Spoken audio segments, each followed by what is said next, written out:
Everyone at the auction house that day thought she didn't belong. Dressed in a plain coat, standing quietly at the back, she didn't fit the usual mold of high-rolling collectors. The whispers started early. Who is she? Never seen her before? Probably lost.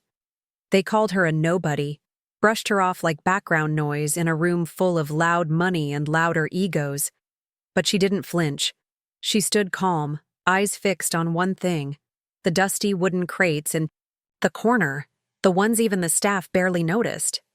No one saw what she saw, or maybe no one cared enough to look. The auctioneer's voice boomed across the room as items were sold to familiar faces with deep pockets. Prices soared, and hands raised without hesitation. Yet she remained still, watching, waiting. Until the moment came. Lot 47. Miscellaneous contents, unverified, no guarantees. The crowd barely turned their heads. Some laughed. Some didn't even bother to look up from their phones. But when the bidding opened, she raised her hand, confident, steady. And just like that, the room turned silent. People thought she'd made a mistake. Some even chuckled under their breath. What kind of person spends their savings on a pile of unknowns? What did she think she was buying? Hidden treasure? A miracle? But she didn't laugh. She didn't explain. She simply signed the papers, thanked the staff, and arranged for everything, yes, the entire collection, to be delivered. People watched in confusion, some in disbelief. A few took pictures, already planning to share the story later, maybe as a joke. But what happened next was anything but funny. Inside those crates was something no one expected. Something valuable. Something with a story of its own.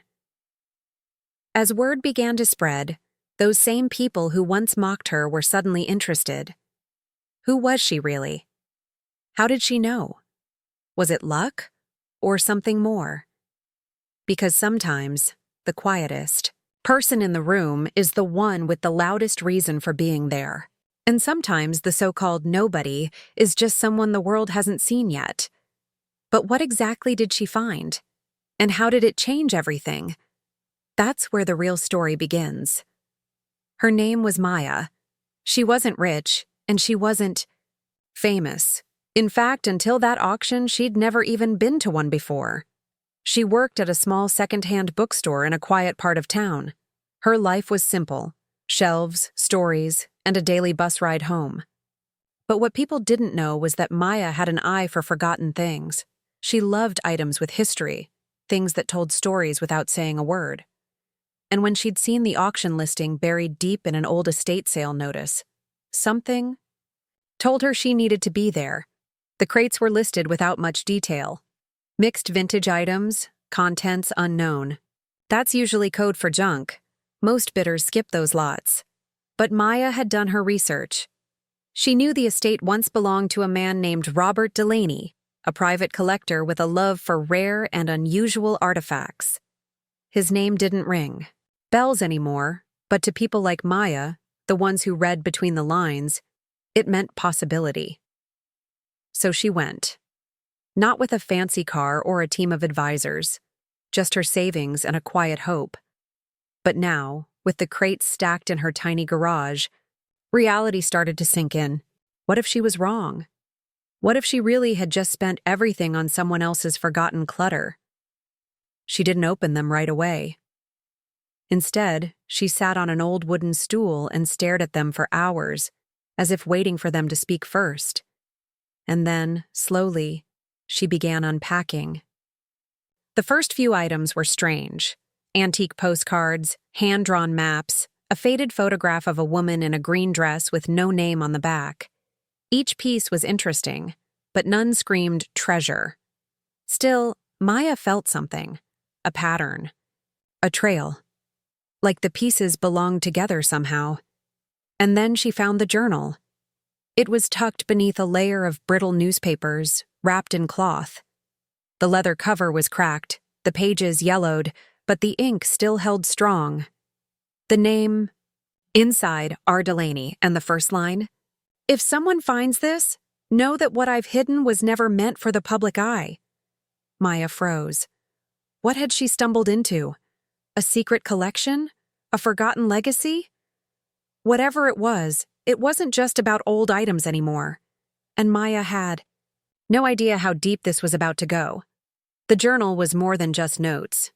It read like a confession, filled with sketches, coded messages, and names Maya didn't recognize. Some pages were torn out. Others were written in a rush, with uneven handwriting and strange symbols in the margins. It was clear Delaney had been trying to hide something, or maybe protect it. The more Maya read, the more questions she had. Why was a collector writing in riddles?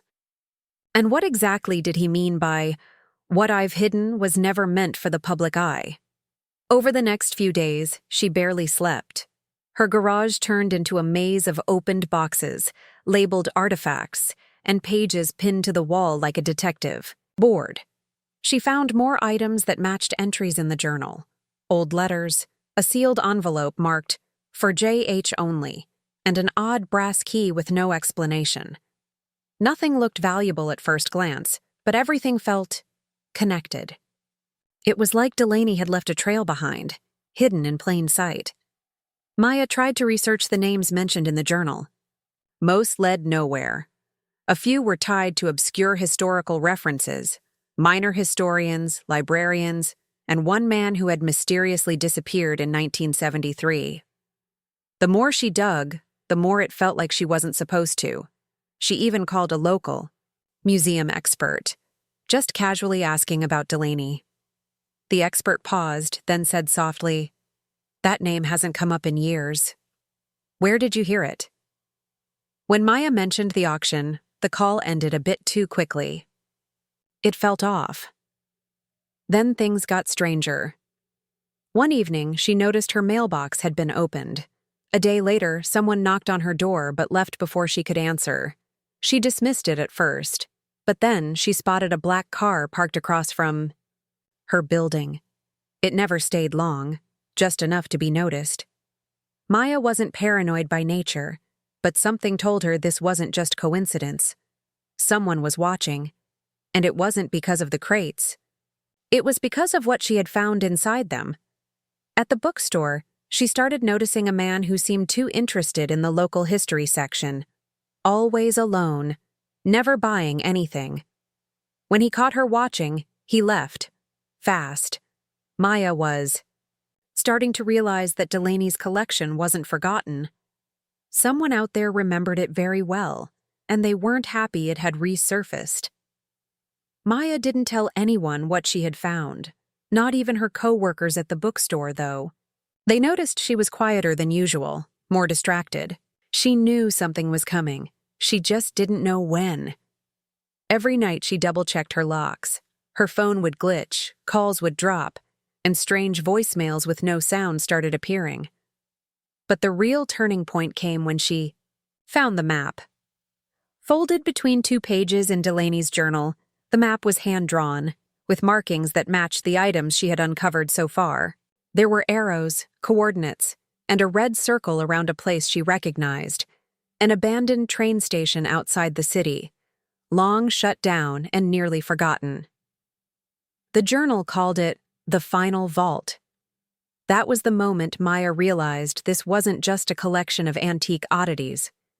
This was a puzzle with a destination. Her heart pounded as she pieced things together.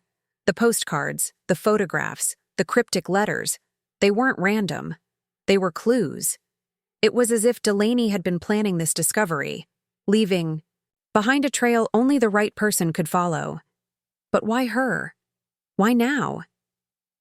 She packed everything she could into a backpack, including the journal, the brass key, and a small recorder to document everything.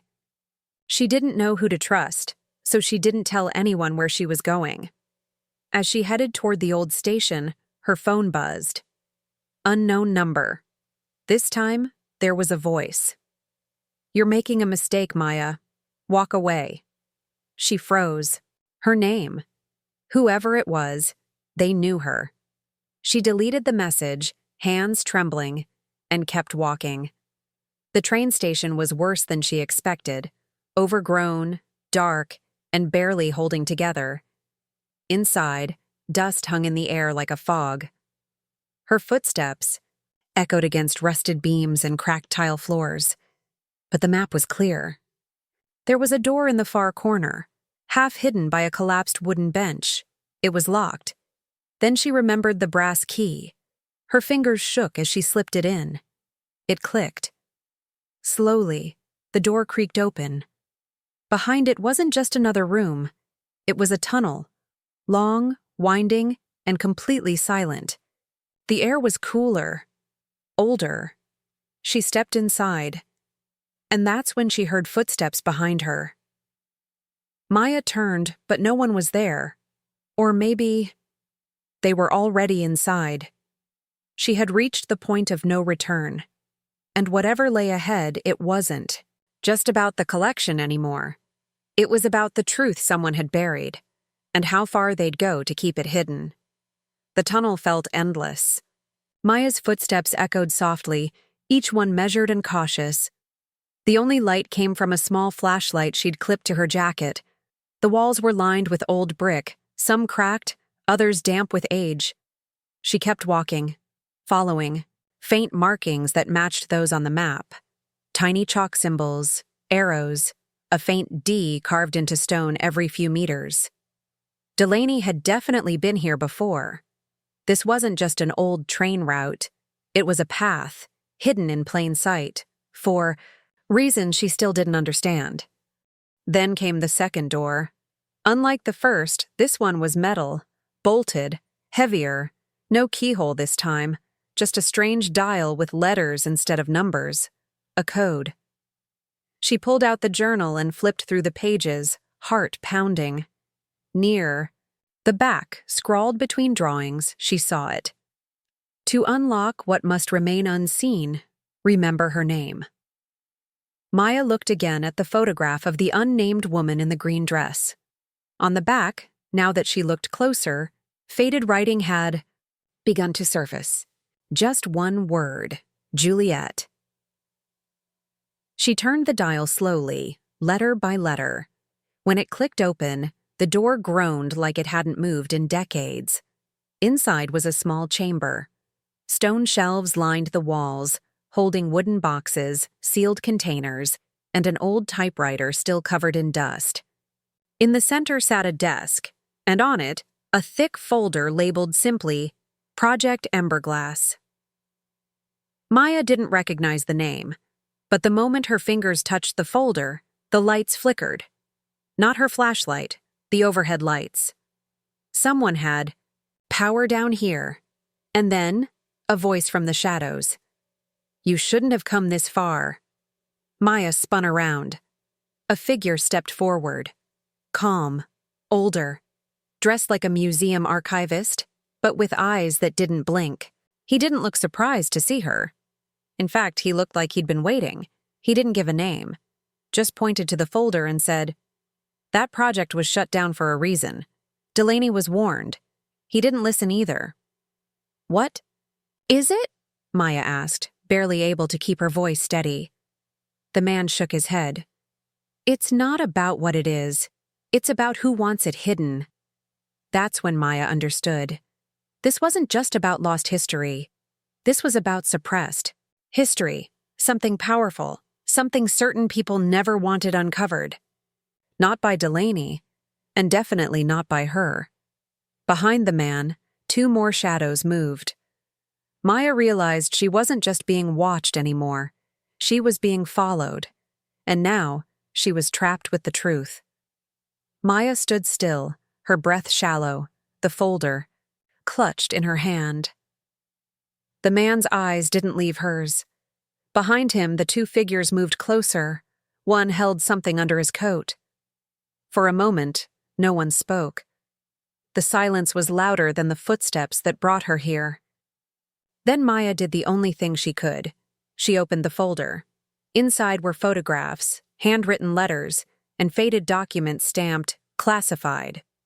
Pages described early experiments in something called ember glass, a top-secret wartime project believed to involve rare energy sources hidden in cultural artifacts.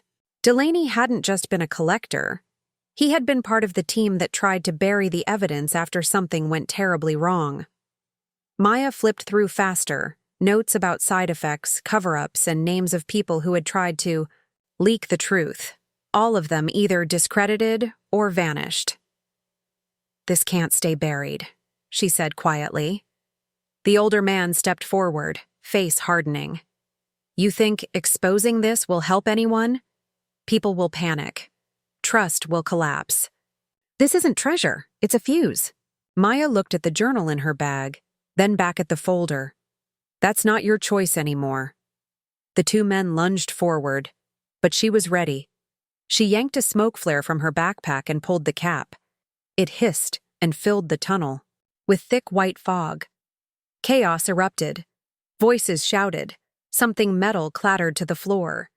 In the confusion, Maya ran, folder under her coat, heart racing. She followed the tunnel markings in reverse, feeling her way until the heavy door slammed shut behind her. She didn't stop until she burst back into daylight. In the days that followed, Maya did what Delaney couldn't. She scanned everything, copied every page. She sent it anonymously to journalists, historians, even independent researchers. Project Emberglass was no longer a secret. The story spread quickly, sparking public curiosity and official silence. But that wasn't the end. 1. Morning. As she opened the bookstore, an envelope lay on the counter. No stamp, no name. Inside was a photo. Not of Delaney, not of Emberglass. It was of her, taken recently. On the back, just 2 words were written in sharp ink. "Still watching." Maya smiled faintly. The collection had been uncovered. The truth was out. But some secrets never really disappear. They just wait for the next person to find them. Maya sat at the back of the bookstore, the quiet hum of the city just outside the window. A stack of history books sat in front of her, but she wasn't reading. She was thinking about how much had changed since that auction day. The world didn't explode when the truth about Project Emberglass came out, but it did ripple. People started asking questions. Journalists dug deeper. The names mentioned in the files were suddenly back in the news. Most officials refused to comment. Some documents were denied, but others, especially the ones Delaney had saved, were too real to ignore. She never heard from the man in the tunnel again. The envelope with her photo was the last message, a warning maybe, or just a reminder that certain people still move in the shadows. But Maya wasn't afraid, not anymore. She had done what she came to do, not for fame, not for money, but because she believed the past deserved to be known. Even the dark parts. The crates, once dismissed as worthless, were now being studied by experts. Not all the items were dangerous. Many were simply strange, forgotten pieces of time. Some were donated to museums. A few were returned to families Delaney had mentioned in his notes. The key, the journal, even the old photograph of Juliet, all found their place in the puzzle he spent years trying to preserve. It turned out Delaney wasn't just hiding things. He was protecting a story he didn't trust the world to understand. As for Maya, she kept the bookstore job. She liked the quiet. She liked the way stories lived there, untouched by power or fear. But she also started writing about forgotten history, about artifacts, about the silent places where truth waits to be found. She never used her full name, but her words reached people. Emails came in from around the world. Curators, collectors, even survivors of events she'd only read about. Some wanted answers. Some just wanted to say thank you. She never went back to another auction. She didn't need to. That one moment, that one choice had already changed everything, because sometimes the biggest discoveries aren't made by experts or scholars. Sometimes they're made by the person no one saw coming. the so-called nobody who simply paid attention.